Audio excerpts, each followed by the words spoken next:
Hello guys, welcome back again dito lang sa channel natin kay TrendCoins. Ngayon guys, mag-update lang tayo dito sa price ni WorldCoin.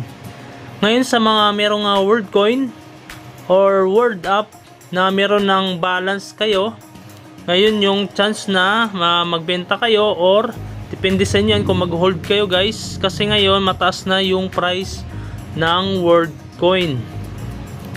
Ngayon yung mga nakarang ilang araw guys, yung price ng WorldCoin ay nasa 50 pesos lang guys, pero ngayon yung price nya ay umabot na ng 116 pesos guys.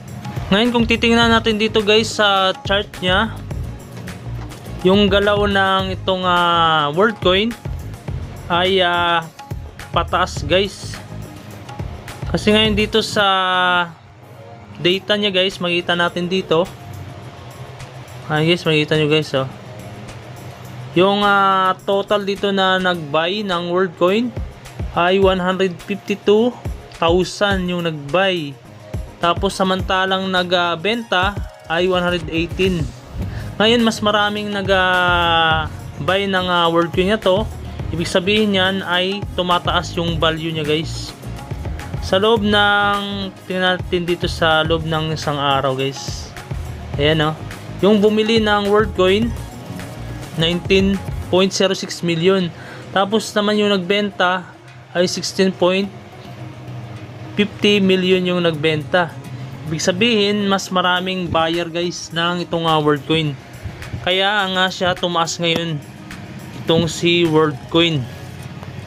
Ngayon sa mga gusto nga mag-withdraw, gusto nga magbenta, meron akong video guys na isi-share sa inyo, yung nauna kong video guys na step by step yung pag tutorial natin doon sa pag transfer at saka pag trade withdraw papuntang GCash. Ngayon guys, ipapakita ko sa inyo dito yung video ko na to guys. Sa mga hindi pa nakasubscribe dito kay TrendCoins, search nyo lang sa YouTube yung account ko at saka mag subscribe kayo, at click nyo lang yung notification bell. Ngayon hanapin nyo dito guys yung video ko na itong paano mag-transfer ng WorldCoin guys. Step by step kasi yung pagturo ko dito guys ng itong pag-transfer at saka pag-withdraw. Ngayon ito yung pinakauna na kailangan yung panoorin guys, itong paano mag-withdraw at pag-transfer ng WorldCoin. Ngayon pag natapos nyo itong panoorin, next naman ito yung pangalawa, kung paano mag-transfer ng WorldCoin nyo papunta sa Bitget. Kailangan nyo dito ay meron kayong account sa Bitget para may transfer ninyo yung token nyo papuntang Bitget, kasi dito mas maganda mag-trade at mag P2P kasi nga mababa lang yung fee dito guys.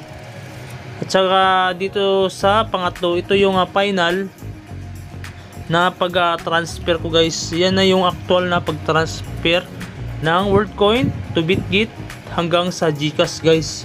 Panoorin nyo lang yung video na yan ng buo para ma-process nyo kung paano mag-transfer ng WorldCoin nyo na galing sa World Up papuntang Bitget at rekta na dito sa GCash nyo guys. Ngayon kailangan nyo dito yung Bitget na to, kailangan verified yung account nyo dyan.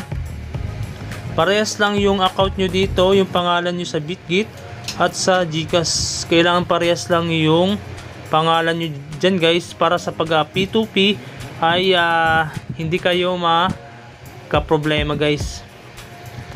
Ngayon dito sa chart ng itong WLD or WorldCoin, ngayon patas na patas yung price nya, kaya yung WorldCoin nyo dyan na malaki-laki ay pwede nyo nang ibenta yan, kasi nga baka sa mga ilang araw ay babagsak din ito, kasi yung hindi natin alam yung mga whales nito or mga investor na malalaki yung hold ng itong WorldCoin ay kung magbentahan sila ay babagsak din itong price ng WorldCoin na to guys.